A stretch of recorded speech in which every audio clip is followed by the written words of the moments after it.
Okay. Is the Deputy Minister of Sports at the Ministry of Youth and Sports. Okay, he used to be my friend before. Yeah, he's Andy Kwame. Andy, good morning. Good morning, sir. How are you? We are doing well. Just I didn't say you used to be a friend before. He's still my friend. No. Wait a minute. He's still my friend. He owe me money. You know my friend. How are you? Oh. Look at that. Anyway, let's talk about talk about the transformation that's happened at the SKD Sports Complex.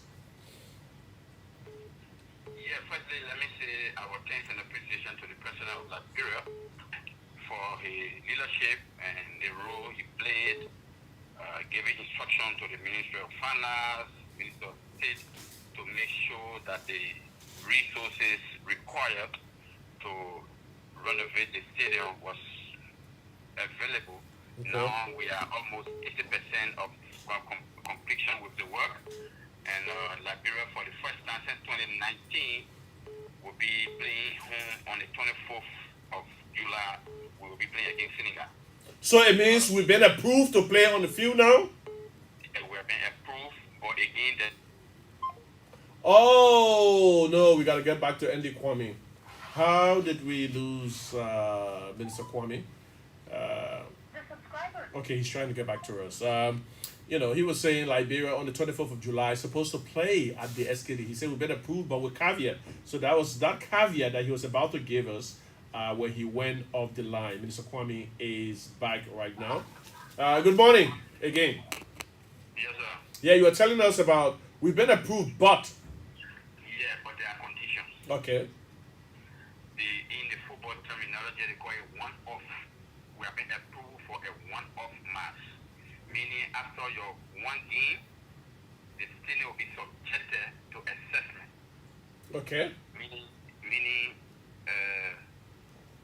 in football, it's not just when you go to field, they just see the 11 run beyond one object. Yeah. There are several components that make the football match active. Okay, there are several, 70% are done behind the scene.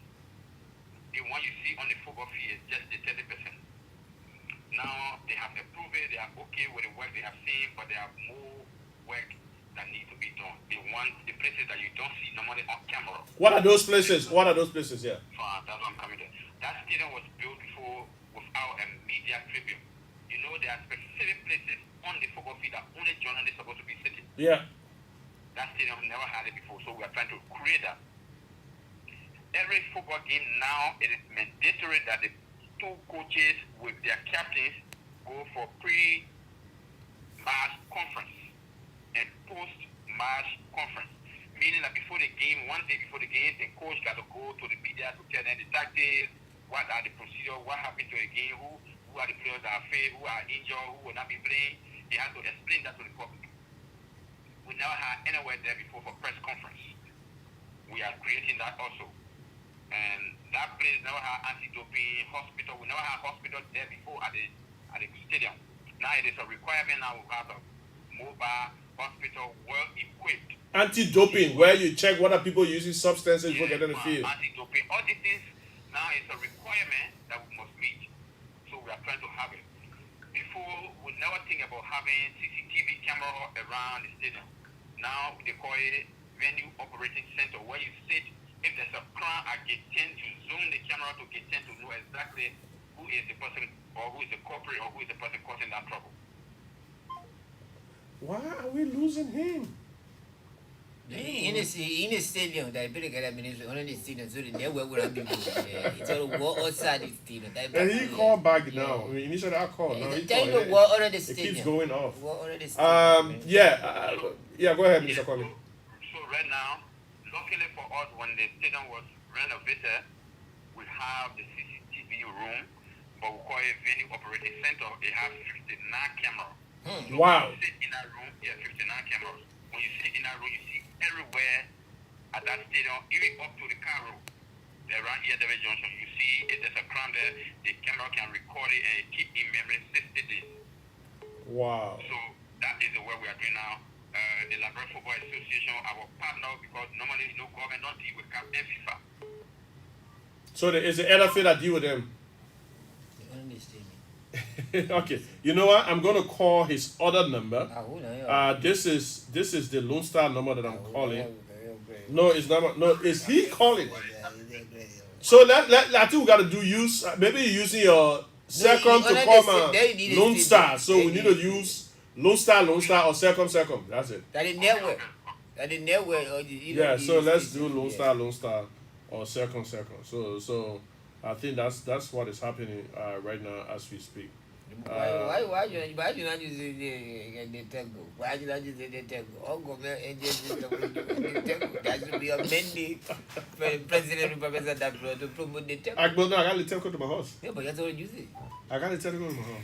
I using the telco internet. Our minister in the government will get your hand down. You promote government entity. And the telco strong as far as internet is concerned. They do. Alright, They're that's all solid. we say. I mean, if you're looking for a Wi-Fi. For them to can't say, oh, they will sponsor your show. They will not they're not doing it. We're talking free promo for them. Free promo. Hardness people. Look at them there. Hardness people. They want a free promo, but they have a really, really solid Wi-Fi. I mean, if you're looking for just something to have the kids do their assignments, watch Netflix, YouTube, and all of that.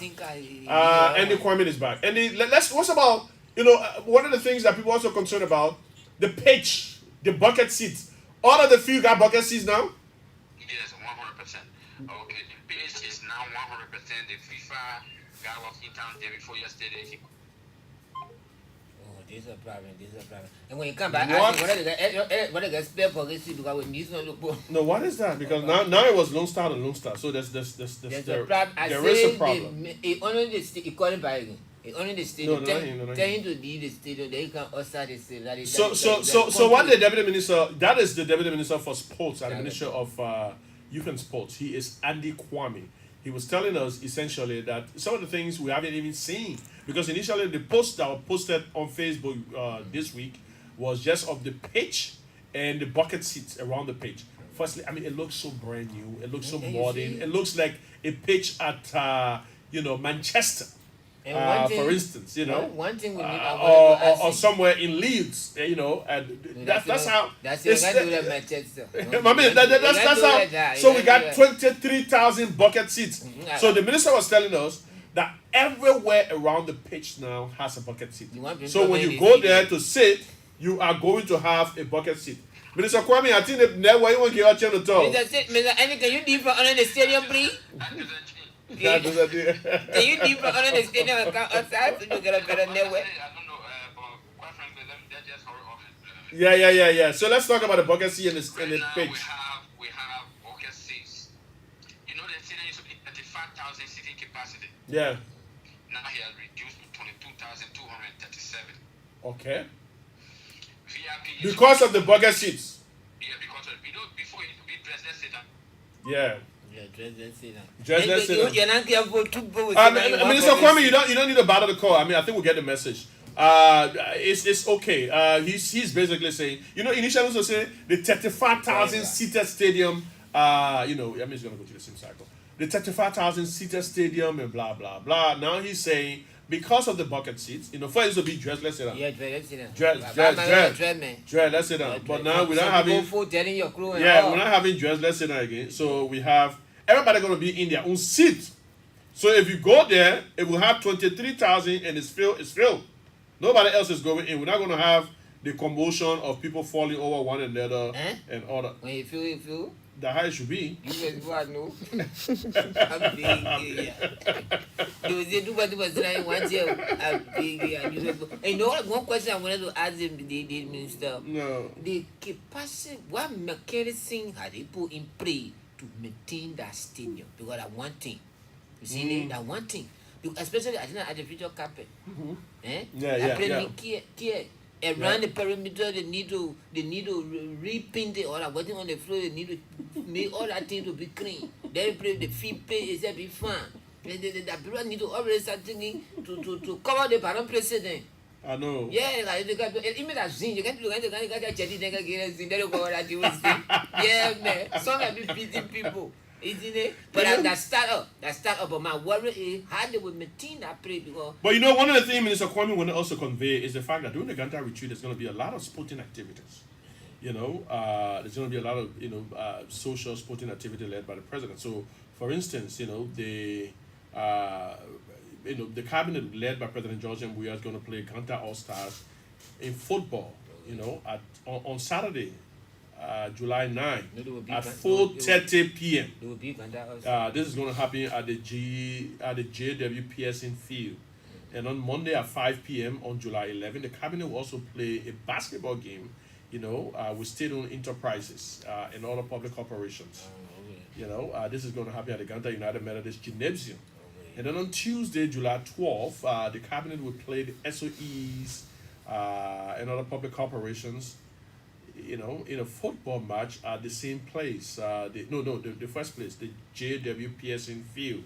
And then on Wednesday, July 12th, the cabinet will climax the retreat with a football match in San Nicole at the Floyd Thomas Stadium against the San Nicole All-Star. Floyd Thomas Stadium?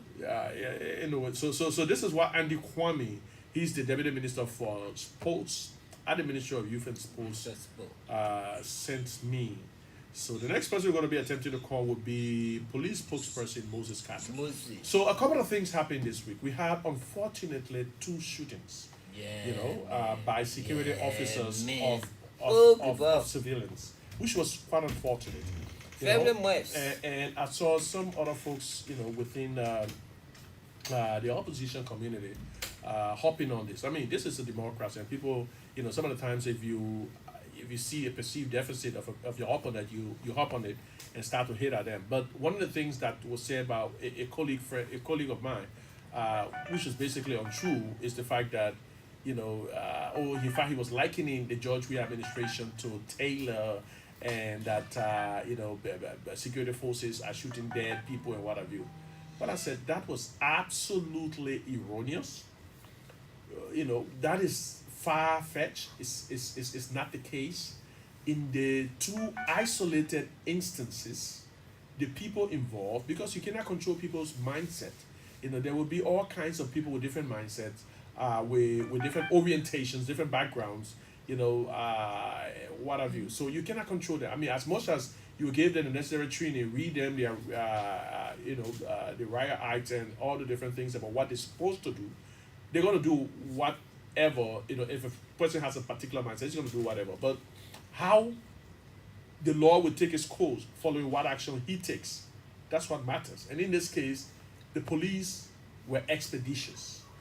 They moved in regardless of the fact that, for instance, Patrick Coley was a member of the elite guard. He was arrested, and the elite guards also sent out their sympathy. That is the EPS. They sent out their sympathy to the bereaved family. They disrobed him. He was involved in a shooting in Johnsonville area, and one Valentine Johnson died. Unfortunately, he explained what happened and all of that. That was his account of the story about how, in fact, he had gone and then some criminals attacked him. He was firing at the criminal, but the police said, well, that was an improper use of his arm and all of that. So he's been charged with murder. He's been disrobed. Also disrobed. Firstly, he was arrested, and then disrobed by the EPS, and then charged with murder. All of that happened within less than 48 hours. It shows to what extent the government takes seriously the lives of ordinary citizens. So this is, in fact, a demonstration of good governance. It's a demonstration that the Lord is blind, and that this is a country of laws and not of men.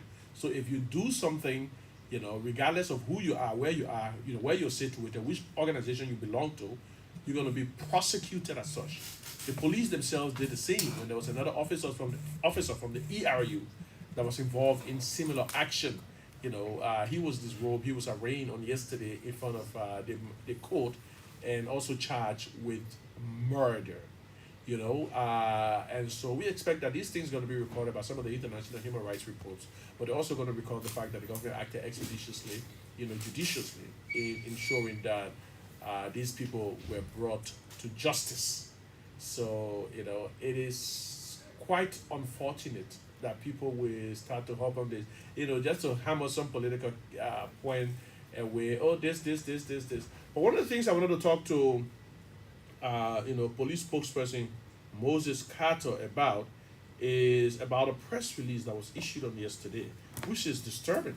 They were saying that a police officer in one of the counties, I think it was one of the southeastern county, out of Sinai or something, was ordered flogged by a judge. That is extremely disturbing. The police said, they issued a statement. They said that is totally uncalled for. We have Moses on the line right now. Mr. Carter, good morning. Good morning, Baka, Minister Fofana. Good morning. Is Kwame in the studio? Kwame is not here today. No, the boy you qualify, the boy here to the thing. Hey, Yeah, Moses, how you doing, Moses? is that the Congo guy? No, today we got a basketball. Oh, he's a basketball. Yeah, Cosime. No, not Cosime. No, Cosime that the Congo ball. They want here the Bayoga. Oh, Bayoga. Yeah. I did me that. How are you? Now, how Patrick? Are you related to my boss, Councillor Musadin? No. Musa didn't have the interior side, man. From the interior side. Yeah, man, interior side. We the city boy. Oh, the city happening with Moses Carter. What is happening? That is nowhere. The building is suffering. Now, good building. No building, I stay down. Need to be run. I think we're having some major issues with. He calling from Central. Moses got the office in the basement. Yeah, seriously. Yeah. Moses Carter over in the basement. Too much concrete over in, so the network will be. Moses, let's get straight to it. Yesterday you put out a press release about an officer of the police, being ordered flogged by a judge. That was disturbing. Tell us about the details. Very disturbing, to say the least. Okay. And we do not want to run a full-grown conclusion of the matter until an investigation can be conducted here at headquarters with a team set up, which has already been done by the administration of the police. We've set up a team to investigate impartially what happened as a result that led to the alleged flogging of our police officer. And they said it was ordered by a judge? Exactly. That's what we're hearing. That the judge judge man. of the JDA District Public Court had allegedly ordered We can't the do flogging of Which county? Sino County. Oh, it's not trying to get to know. So who did the actual action?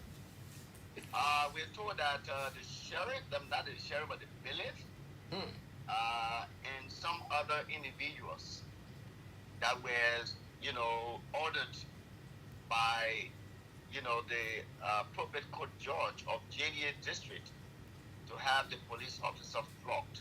We are currently treating it as an allegation without any forethought of it, and we are investigating to establish the facts.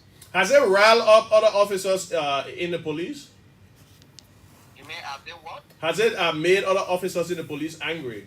They don't whip them do. Well, obviously, when one police officer is humiliated, it affects all other officers. All other officers are concerned because, to a large extent, today it could be this officer called D. Clinton.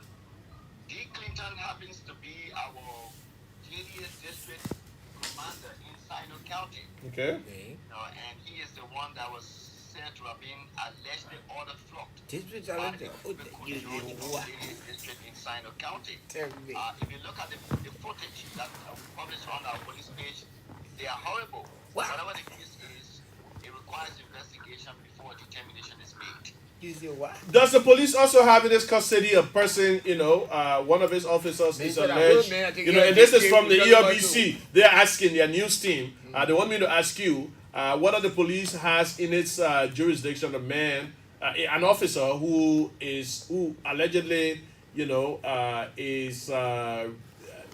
has accused somebody of stealing from his farm in Grand Jida, and he allegedly beat the person?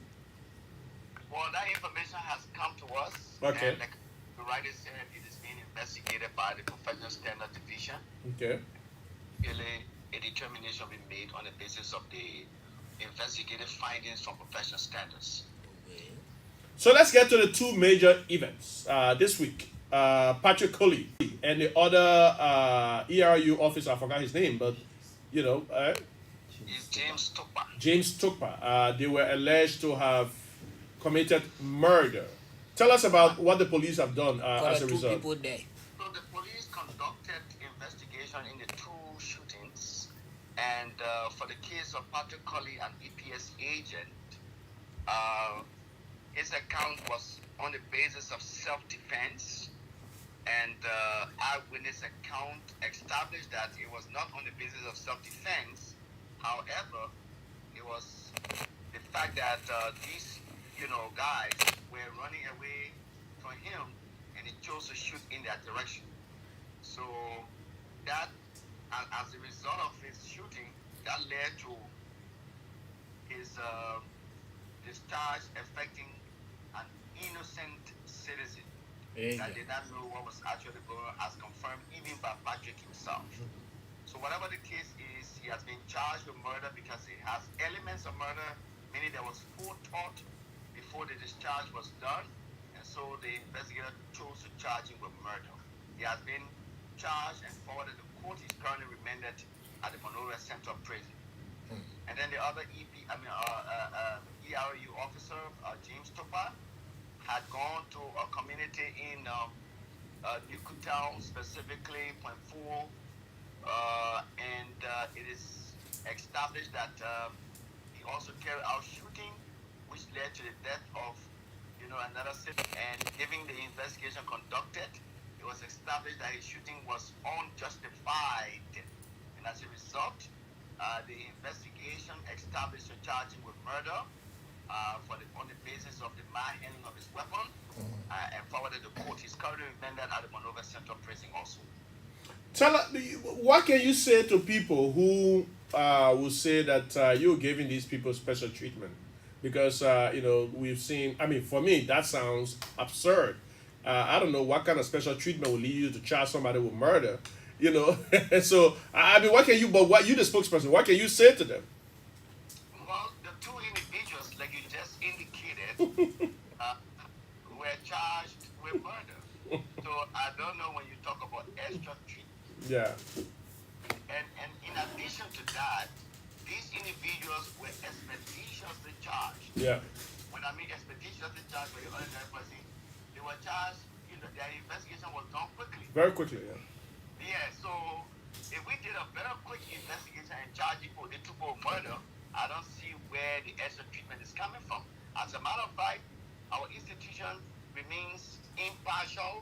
Our institution remains in service for every Liberian, irrespective of your persuasion. We are not an institution that is, there to serve one, or strata of the society. We are not going to do that. We are there to serve every aspect of the Liberian society. We are aware that everyone will not love the kind of information we give out there, because, in real life, no one will love entirely anything. But our job is to make sure that we do our job with our conscience, we do our job with impartiality, we do our job knowing that we have a responsibility to serve the Republic of Liberia and its citizens and residents thereof. Okay. What warning can you give your officers? This is a serious warning to all officers. Being an officer of the Liberian National Police, or if not the Liberian National Police, but any institution of the joint security, is a privilege. It is to protect life and property. The way you carry yourself, you should be very meticulous of the way you carry yourself. The way you deal with people with compassion, and deal with them with some level of respect, because you never know where you're going to meet some of these people. This is why we are eulogizing today an officer of the Liberian National Police that served in the traffic division, one officer, Alfred Bowley. Everyone regrets the death of Officer Bowley, because Officer Bowley was a down-to-earth police officer. He treated everyone with respect, irrespective of wherever you come from, whether you have money, you did did not have money. Officer Bode treated everyone with respect. Mais pas du tout Today, le vatin, hein? Bode is no more. Oh He died, man. having his burial on Saturday. Today we open the book of condolence here at the police headquarters. Any moment from now, we start at 10 o'clock. Oh, can't stand it. And you can imagine how many Liberians, both in Liberia and in the diaspora, are contributing to Bode's burial. As a matter of fact, some of them are even putting up, contributions to have some, memorial at the Bytown where he usually was positioned to do his job, his public job. And so it speaks volume of how officers should carry themselves. Do not be arrogant. Do not allow your emotions to take hold of you. Don't wear dirty clothes. Don't wear dirty clothes. Yeah, you are very right. You are very Wear right. dirty clothes. You spray. Don't bother Christabel. Just that music out there. This is just a lesson learned for everyone, and we hope that the rest of our officers can take heed to this. And our administration will not hesitate to take appropriate actions against any